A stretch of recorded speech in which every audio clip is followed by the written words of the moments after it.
الحمد للہ رب العالمین والصلاة والسلام علی سید المرسلین وعلی آلہ واصحابہ واہل بیتہ واولیاء امتہ اجمعین۔ قال اللہ تبارک و تعالی فی القرآن المجید والفرقان الحمید وما ارسلناک الا رحمۃ للعالمین آمنت باللہ ورسولہ وصدق اللہ المولانا العظیم۔ بزرگوں، دوستوں اور عزیزوں، ایام حج اور ایام تشریق گزار کر ہم پھر ایک بار جمعے کے روز اللہ تعالیٰ کے حضور حاضر ہیں۔ ایک عالمی تہوار، ایک عالمی مرکز نظر تہوار سے ہم اور آپ اور پوری دنیا گزری۔ پوری دنیا نے یہ دیکھا کہ جہاں جہاں بھی محمد الرسول اللہ صلی اللہ علیہ وآلہ وسلم کا کلمہ پڑھنے والے پائے جاتے ہیں، وہاں وہاں اس عالمی تہوار کو بڑی خوبصورتی کے ساتھ، زینت کے ساتھ، امن اور چین کے ساتھ، تہذیب اور ادب کے ساتھ منایا گیا۔ پوری دنیا نے یہ بھی دیکھا کہ یہ تہوار سیدنا ابراہیم علیہ السلام سے جڑا ہوا ہے، وابستہ ہے، انہی کی پیروی ہے، انہی کی اتباع ہے، اور سوائے مسلمان کے کوئی اس پر عمل نہیں کر رہا ہے۔ حالانکہ دو بڑے دھڑے اس دنیا کے اس دعوے میں آگے آگے ہیں کہ ہم حضرت ابراہیم کی اولاد ہیں اور ابراہیم علیہ السلام کے طریقے پر ہیں۔ ان میں عیسائی بھی ہیں اور یہودی بھی ہیں۔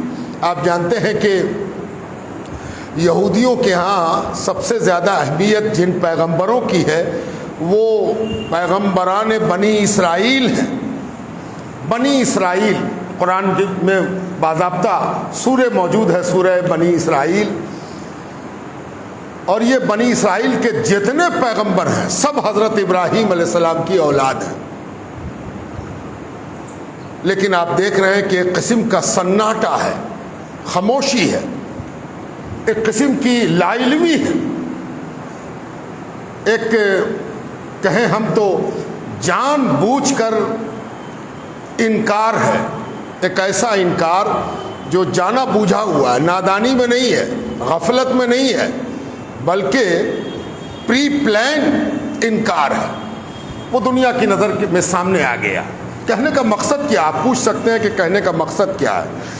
کہنے کا مقصد یہ ہے کہ ہمیں اور آپ کو یہ سمجھنا ہے کہ انبیاء جو 1.25 لاکھ کی تعداد میں ان کی تعداد بتائی گئی ہے، ان میں ابراہیم علیہ السلام ایسے نبی ہیں، ایسے مقتدر نبی ہیں، ایسے اولو العزم نبی ہیں جن کی اولاد میں نبوت کا سلسلہ حضور صلی اللہ علیہ وسلم تک قائم رہا، یعنی آخری نبی تک انہی کی اولاد میں آئے۔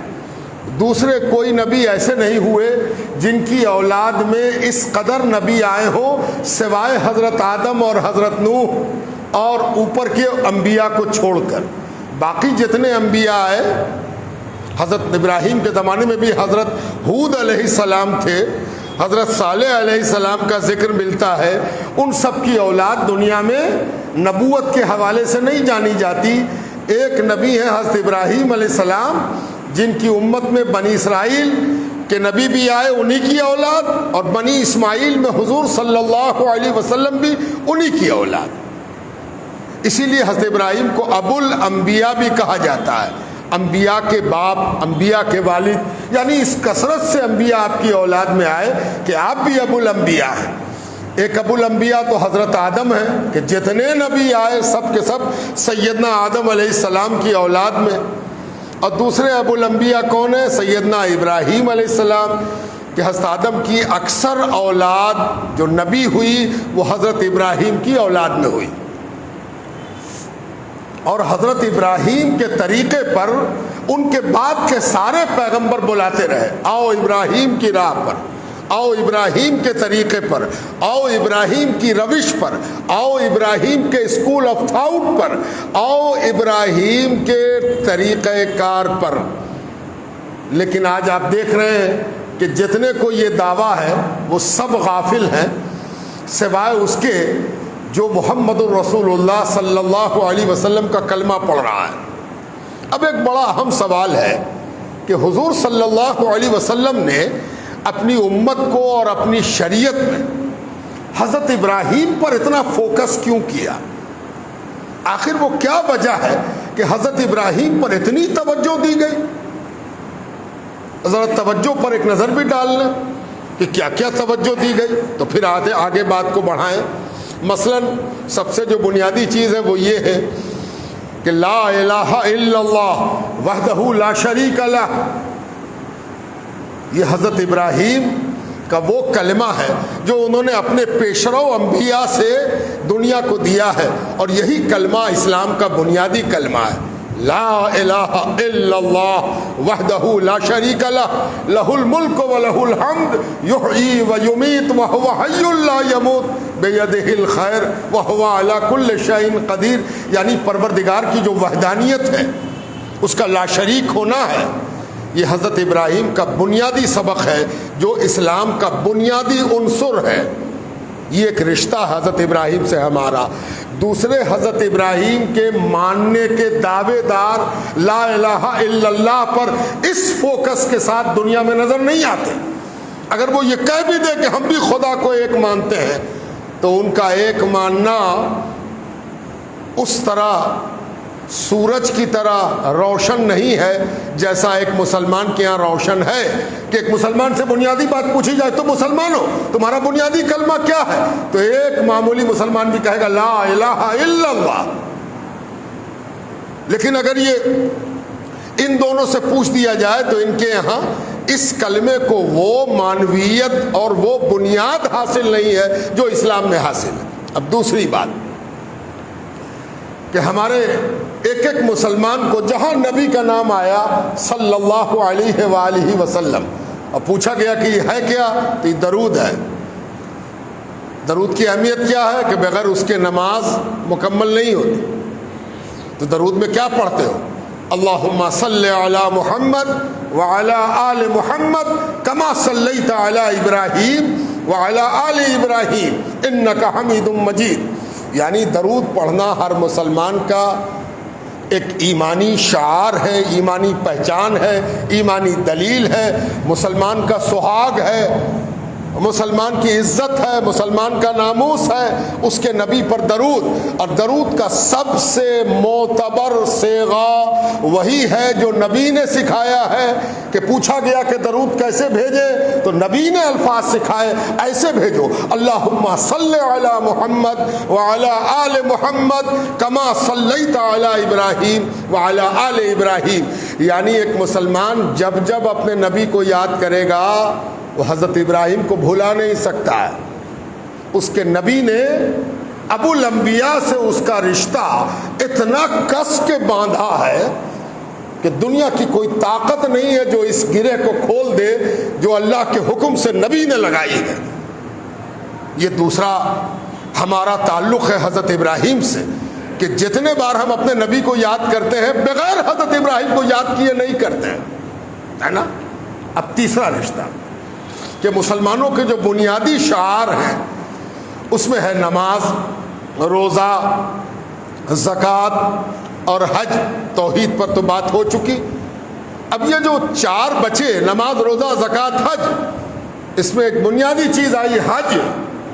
تو یہ حج پورا کا پورا حضرت سیدنا ابراہیم پر فوکس ہے، انہی کی زمین پر جانا ہے، انہی کے بنائے ہوئے گھر کا طواف کرنا ہے، انہی کے ذریعے جو حجر اسود کو چومنے کی بات کہی گئی ہے وہ موجود ہے، انہی کے ذریعے صفا و مروہ سیدہ ہاجرہ کے عمل کی عرفات جانا ہے، مزدلفہ رکنا ہے، قربانی کرنا ہے، کنکڑی مارنی ہے، سب میں سیدنا ابراہیم عنوان جلی ہے، صاف صاف نظر آ رہے ہیں کہ سیدنا ابراہیم کیسا گہرا رشتہ ہے اسلام کا، مسلمان کا، ایمان والے کا، لا الہ الا اللہ محمد رسول اللہ پڑھنے والے کا۔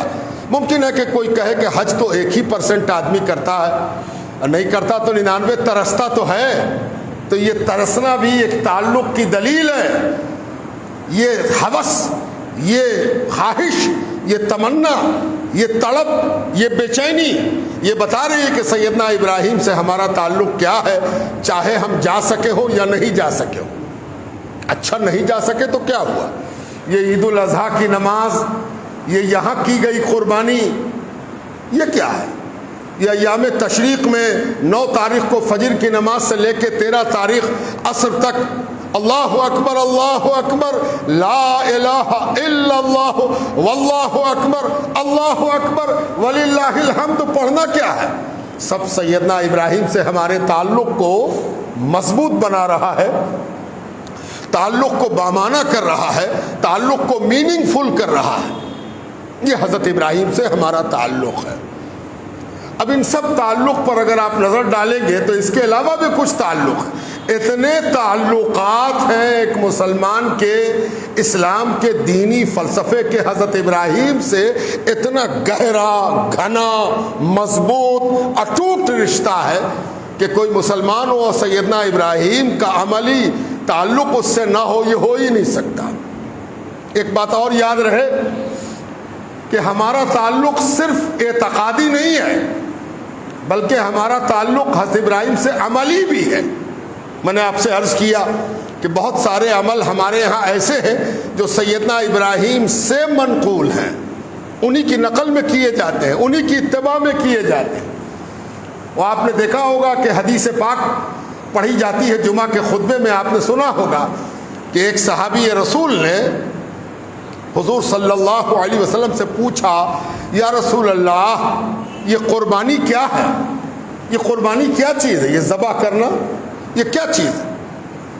سرکار دو عالم صلی اللہ علیہ وسلم نے فرمایا، سنت ابیکم ابراہیم، یہ تمہارے باپ، روحانی باپ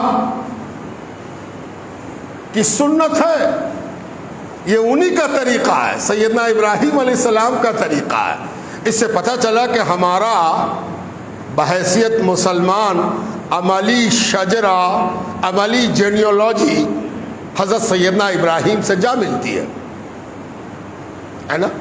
اب ایک اور اہم بات سن لیجئے، بہت باتیں ہیں یہاں سب بیان کرنا ممکن نہیں ہے، چند اشارے ہیں، باقی آپ سب بہت ذہین لوگ ہیں، میرے اشاروں سے آپ کہاں سے کہاں تک کا سفر طے کر سکتے ہیں۔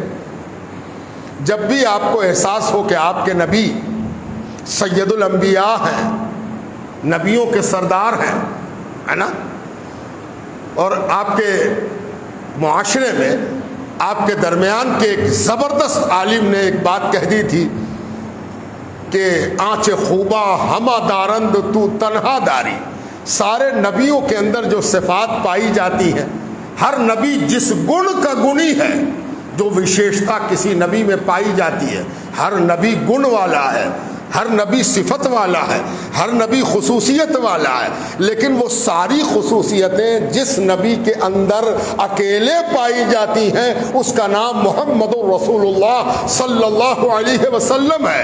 آنچ خوباں، وہ ساری خوبیاں، ہمہ دارن، جو سب رکھتے تھے، تو تنہا داری، یا رسول اللہ آپ تو اکیلے وہ ساری خوبیاں رکھتے ہیں۔ یہ ہوا کیسے؟ یہ کیسے ہوا؟ آپ کہیے گا اللہ کی مرضی سے ہوا، بالکل اللہ کی مرضی سے تو ہوا۔ آپ کو جو کچھ حاصل ہے سب اللہ کی مرضی سے، جو نہیں ملا وہ بھی اللہ کی مرضی سے، لیکن آپ یہ بھی جانتے ہیں کہ کچھ چیز آپ کو دعا مانگنے سے ملی ہے نا۔ دعا بڑی چیز ہے، دعا مومن کا ہتھیار ہے، دعا اللہ پر ایمان کی دلیل ہے۔ میرا ایمان ہے کہ اللہ ہے اور سنتا ہے اور دیتا ہے اور پورا کرتا ہے۔ جب ہم دعا کے لیے ہاتھ اٹھاتے ہیں تو اس ایمان پر عمل کرتے ہیں۔ دعا مانگنا بڑا عمل ہے، بہت بڑا عمل۔ تو یہ جو نبی ہیں جن کے اندر اتنی خوبیاں ہیں، اس کے لیے جس نے دعا کی تھی وہ ہے ابراہیم علیہ السلام۔ ابراہیم علیہ السلام نے جب مکان بنا لیا، کعبہ بنا لیا، کعبہ مکمل ہو گیا، تو سیدنا ابراہیم نے جو اصلی دعا کی وہ یہی تھی، اے پروردگار ہماری اولاد میں، ہمارے روحانی اولاد میں، ہمارے خونی اولاد میں، ہماری نسل میں، ہماری امت میں اے پروردگار ایک ایسا نبی اتار، ایک ایسا نبی مبعوث فرما، ایک ایسا نبی عطا فرما، ایک ایسا نبی بھیج اے پروردگار جو تیری آیتیں تلاوت کرے، کتاب و حکمت کی تعلیم دے، اور تیرے بندوں کو ستھرا، صاف، مزکا، مصفا تیرے لائق بنائے، تیرے معیار کے مطابق بنائے، تیرے حضور میں بندگی کرنے کے آداب سکھائے، بندہ بننا سکھائے، بندگی سکھائے، ایسا نبی بھیج جو امی بھی ہو پروردگار، جو مکے والا ہو، جو مکے کا ہو، اسی شہر کا ہو۔ اے پروردگار تو نے یہاں لا کے ہم کو، ہمارے بال بچوں کے لیے تو نے کہا یہی رکھو، رکھ دیا۔ تو نے کہا میری عبادت کے لیے گھر بناؤ، ہم نے گھر بنا دیا۔ تو نے کہا پکارو کہ لوگ آئیں اس گھر کی زیارت کے لیے، طواف کے لیے، بندگی خدا کے لیے۔ تو اے پروردگار ہم بھی ایک چیز تجھ سے مانگتے ہیں کہ ایک نبی ایسا اتار۔ تو ہمارے نبی کی آمد، ہمارے نبی کے میلاد سے سیدنا ابراہیم کا بڑا گہرا رشتہ ہے، بڑا گہرا تعلق۔ اب یہ سب تو ہم نے عرض کر دیا۔ اب ایک آخری بات، سیدنا ابراہیم سے اللہ کے رسول نے اللہ کے حکم سے ہمارا رشتہ اس قدر استوار اور اس قدر پختہ بنایا، اس کے کچھ راز، اس کے کچھ معنی، اس کے کچھ مطالب آپ نے دیکھے۔ اب ایک مطلب اور آخری اور فائنل، اصلی، حقیقی، سب سے زیادہ واضح اور سب سے زیادہ اہم، لیکن اس تک پہنچنے کے لیے پہلے ایک بات جانیے آج کل کی دنیا کا۔ آج کل کی دنیا میں سب سے بڑا کمال ہے ہیٹ اسپیچ، ایسی تقریر کرنا جس میں جس کے خلاف بولنا ہو اس کا تیا پانچا کر دیا۔ AK-47 بھی اس کے آگے کمزور ہے جتنا ہیٹ اسپیچ آج کل طاقت رکھتی ہے۔ منہ سے آدمی بم چھوڑ رہا ہے، منہ سے آدمی گولی چھوڑ رہا ہے، زبان سے آدمی دوسرے کو لہو لہان کر رہا ہے، پورے فلسفے پر اعتراض کر رہا ہے، جھوٹا دعویٰ کر رہا ہے، جھوٹی تاریخ بیان کر رہا ہے، جھوٹا اتہاس گڑھ رہا ہے، جھوٹا الزام لگا رہا ہے۔ ایسی گفتگو آج کل کا بہت بڑا معیار بن گیا ہے۔ جس کو دیکھیے وہ آگ اگلنے والی بات کر رہا ہے۔ پتہ نہیں عوام میں بھی کیا بات ہو گئی ہے کہ جتنی عزت فائر بریگیڈ کی ہونی چاہیے اس سے زیادہ عزت آگ لگانے والے کی ہے نا۔ یہ عجیب دنیا ہے آج کل کی، ہے نا۔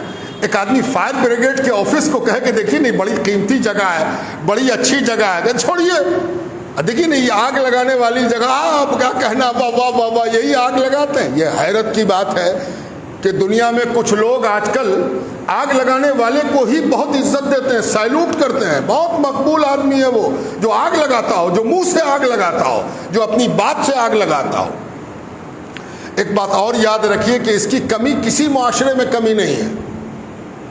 مسلمانوں میں بھی ایسے لوگ بہت پائے جاتے ہیں، غیر مسلموں میں بھی ایسے لوگ بہت پائے جاتے ہیں۔ ہیٹ اسپیچ بات کو اتنا گرم بنا کے دیں گے، ایک دم گرما گرم، اور ایسا لگ رہا کہ پورے معاشرے میں اتنا جاڑا ہے، اتنی ٹھنڈک ہے کہ اس گرم گرم نکلے ہوئے ٹوسٹ کو لوگ ہاتھوں ہاتھ لے رہے ہیں، لائیے لائیے گرم، کم سے کم منہ میں رکھ کے ٹھنڈا تو دور ہو جائے۔ یہ افسوس کی بات ہے، بہت خراب اور بہت گندی بات۔ ہیٹ اسپیچ، اشتعال انگیز گفتگو، آگ لگانے والا بھاشن، آگ لگانے والی وانی، یہ کبھی دنیا کے لیے فائدہ مند نہیں ہو سکتی، یہ کسی انسان کے لیے فائدہ مند نہیں ہوتی، یہ کسی کمیونٹی کے لیے بہتر نہیں ہوتی۔ آپ سنجیدگی کے ساتھ ٹھنڈے دل سے اس پر غور کیجئے کہ آگ لگانے والا سوائے نقصان پہنچانے کے کچھ نہیں کرتا، اس کا مقصد ہی ہے نقصان پہنچانا، اس کا مقصد ہے آپ کو ابال دینا۔ بالکل اسی طرح جیسے کسی ٹھنڈی چیز کو اٹھا کے لایا جائے اور کسی دہکتے ہوئے چولہے پر رکھ دیا جائے، تھوڑی دیر میں وہ ٹھنڈی چیز ابلنے لگے گی، اس میں جوش آ جائے گا، ہے نا۔ اسی طرح بھولی بھالی عوام کو، پرسکون عوام کو، چین اور امن پسند عوام کو کچھ لوگ اپنی آگ اگلنے والی وانی سے ورغلاتے ہیں اور دنیا میں امن کو اور نقصان پہنچاتے ہیں، شانتی کو نقصان پہنچاتے ہیں۔ ایسے لوگوں کو سرکار کو بھی چیک کرنا چاہیے اور عوام کو بھی چیک کرنا چاہیے۔ گورنمنٹ بھی چیک کرے اور پبلک بھی چیک کرے۔ پبلک بنیادی کام کر سکتی ہے، سرکار تو ذرا دیر سے جاگتی ہے۔ ایکورنس کہیں ہو جائے، کہیں کوئی واقعہ ہو جائے تو بڑی دیر لگتی ہے فائر بریگیڈ کو آنے میں، بہت دیر لگتی ہے تھانہ پولیس کو آنے میں، بہت دیر لگتی ہے، تب تک تو کام ختم ہو جاتا۔ مانا کہ تغافل نہ کرو گے لیکن خاک ہو جائیں گے ہم تم کو خبر ہونے تک۔ اس سے پہلے کہ تم کو خبر ہو ہم تو اس وقت تک خاک ہو چکے ہو، تم کیا بچاؤ گے خاک ہونے سے؟ اس لیے سرکار کا کام تو ہے کہ وہ اس کو چیک کرے، لیکن سرکار سے پہلے یہ کام پبلک کا ہے، اس لیے کہ اس کا سیدھا نقصان پبلک کو پہنچتا ہے۔ آپ کی اور ہماری ڈیوٹی ہے کہ جو لوگ آگ اگلنے والی تقریر کرتے ہیں ان کا سوشل بائیکاٹ کیا جائے، ان سے پرہیز کیا جائے، ان کی گفتگو سننے سے پرہیز کیا جائے، ان کو بلانے سے پرہیز کیا جائے، اور کچھ نہیں۔ ہم ان کے خلاف کوئی بڑے ایکشن کی بات آپ سے نہیں کر رہے ہیں، بڑے ایکشن کی ضرورت بھی نہیں ہے۔ یہ لوگ آگ تبھی اگلتے ہیں جب آگ کی کوئی قیمت دے، اور جیسے ہی ان کو احساس ہوگا کہ میری لگائی ہوئی آگ سے کوئی فائدہ دنیا میں نہیں ہو رہا، کوئی پوچھتا بھی نہیں ہم کو، تو ان کی آگ خود بخود بجھ جائے گی۔ ہمیں یہ کرنا ہے کہ ایسے آگ لگانے والوں پر اپنی نشکریتا، اپنی اداسینتا، کوئی توجہ ہی نہیں، آگ رکھتے رہو، تم آگ لگاتے رہو، ہم آگ بجھانے والے ہیں، آگ لگانے والے ہم نہیں ہیں۔ تم آگ لگاؤ گے ہم پانی ڈال دیں گے، تم آگ لگاؤ گے ہم بالو پھینک دیں گے، تم آگ لگاؤ گے ہم اپنی کمبل ڈال دیں گے۔ یہ ہم کو کرنا ہے۔ ہم آگ لگانے والوں سے انتقام لینے کی بات نہیں کر رہے ہیں، اس لیے کہ انتقام لینا اسلام نہیں سکھاتا۔ اسلام تو یہ سکھاتا ہے کہ آگ لگانے والا بھی بھٹک گیا ہے، اس کو بھی ٹھیک کرنا ہے، اس کو بھی صحیح کرنا ہے، اس آگ لگانے والی مشین کو بھی ٹھنڈا بنانا ہے۔ تو کیسے بنائیں گے؟ آپ کے معاشرے میں ایسے مقرر بہت گھومتے ہیں، جلسہ ہو، تقریر ہو، میلاد ہو، اس میں ایسا مقرر آ جائے گا جو آگ لگاتا ہے، ہر فرقے میں پایا جاتا، ہر مسلک میں پایا جاتا، ہر مذہب میں پایا جاتا، اور ہر گلی کوچے میں پایا جاتا ہے۔ اس کا سوشل بائیکاٹ کیجئے، اس کو احساس دلائیے کہ تمہاری آگ لگانے پر ہم راضی نہیں ہیں، تم آگ لگاؤ گے ہم پانی ڈالیں گے، ہم توجہ نہیں دیں، تمہاری کوئی حیثیت نہیں ہے، تمہارا کوئی مول نہیں ہے، تمہاری کوئی قیمت نہیں ہے۔ مسلکی جھگڑا، ذات پات کا جھگڑا، مذہبی جھگڑا، لسانی جھگڑا، بھاشا کا جھگڑا، پارٹی کا جھگڑا، بہاری غیر بہاری کا جھگڑا، دیوبندی بریلوی شیعہ سنی کا جھگڑا، یہ سب کیا ہے؟ یہ سب آگ لگانے والے کی روزی روٹی کا سامان ہے۔ بیچارہ روزی روٹی میں پریشان ہے، کسی نہ کسی طرف بہکا رہا ہے۔ کبھی کبھی بہکانے والے کی طرف ممکن ہے کہ آپ کا دل بھی مائل ہو جائے۔ جو زیادہ مسلکی جھگڑا اور کوئی جھگڑا پھیلاوے، اس سے پوچھئے کہ اسپتال میں بھی آپ کا کوئی آفس ہے؟ ہاسپٹل میں کوئی آفس کھولا، کوئی کاؤنٹر؟ بریلوی کو خون کی ضرورت پڑے تو بریلوی سے لے سکے، دیوبندی کو خون کی ضرورت پڑے تو دیوبندی سے لے سکے۔ مولانا قربانی میں تو آپ بتا دیا کہ دیکھو دوسرے مسلک والے کے ساتھ قربانی مت کیجیے، سب سوشل میڈیا پہ چل رہا ہے، سب آپ دیکھ رہے ہوں گے۔ خبردار، اسپتال میں کیا کریں حضور؟ قربانی میں تو آپ دعا پڑھیے گا، اسپتال میں کیا کریں جب بی پازیٹیو کی ضرورت ہوتی ہے، جب اے بی پازیٹیو کی ضرورت ہوتی ہے تب کیا ہوگا؟ حضور ذرا جواب دیجئے اس کا بھی۔ فتویٰ دے رہے ہیں تو فتویٰ اس پر بھی آنا چاہیے۔ پبلک کو تیار ہونا ہوگا ہیٹ اسپیچ کے خلاف۔ یہ آگ لگانے والے سراسر دشمن ہیں قوم کے، ملت کے، ملک کے، انسانیت کے، مذہب کے، اسلام کے دشمن ہیں یہ، جو اسلامی پہچان کے ساتھ آگ لگا رہے ہیں۔ آگ لگانے والوں کو ایک دم سپورٹ مت کیجیے، سپورٹ کیجیے گا سراسر نقصان پہنچائیں گے، وہ تو اپنی جیب بھر کے جائیں گے۔ آپ کا اور ہمارا پوری ملت کا نقصان ہوگا۔ یہ اتنی بات ہم نے کیوں کہہ دی؟ کہاں حضرت ابراہیم سے شروع کیا تھا، کہاں یہاں پہنچ گئے۔ جی حضور صلی اللہ علیہ وسلم نے اللہ کی مرضی کے مطابق ہمارا رشتہ حضرت ابراہیم سے اس لیے جوڑا کہ پوری زندگی حضرت ابراہیم کی قرآن اٹھا کے پڑھ جائیے، ایک ہیٹ اسپیچ نہیں ملے گا، ایک غصے کی بات، انتقام کی بات، جھگڑے کی بات۔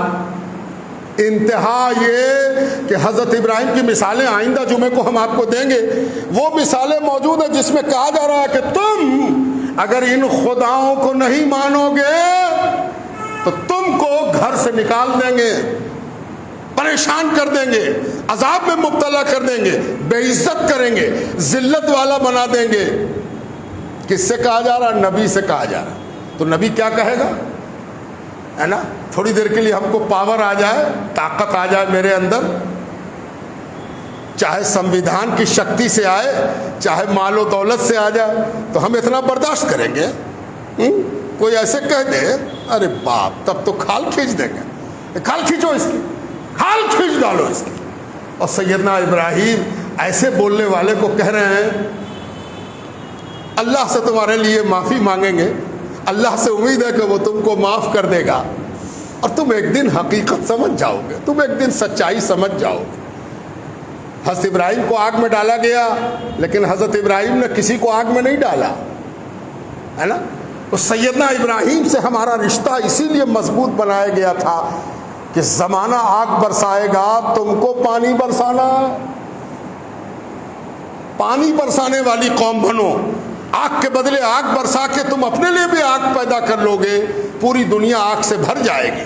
کوئی تمہاری راہ میں کانٹا رکھتا ہے اور تم کو غصہ آتا ہے، کم بخت کانٹا رکھ گیا، لاؤ ایک بوجھا کانٹا ہم بھی یہاں رکھ دیں، تو پھر پورا راستہ کانٹے سے بھر جائے گا۔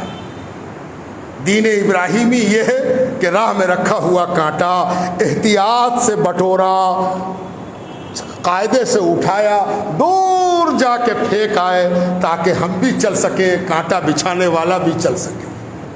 یہ دین ابراہیمی ہے۔ اسی لیے ابراہیم علیہ السلام سے ہمارا تمہارا رشتہ مضبوط بنایا گیا ہے تاکہ ہم زندگی کے ہر موڑ پر سیدنا ابراہیم کی طرف مڑ کے دیکھ سکیں اور ان سے طریقہ سیکھ سکیں۔ وما علینا الا البلاغ۔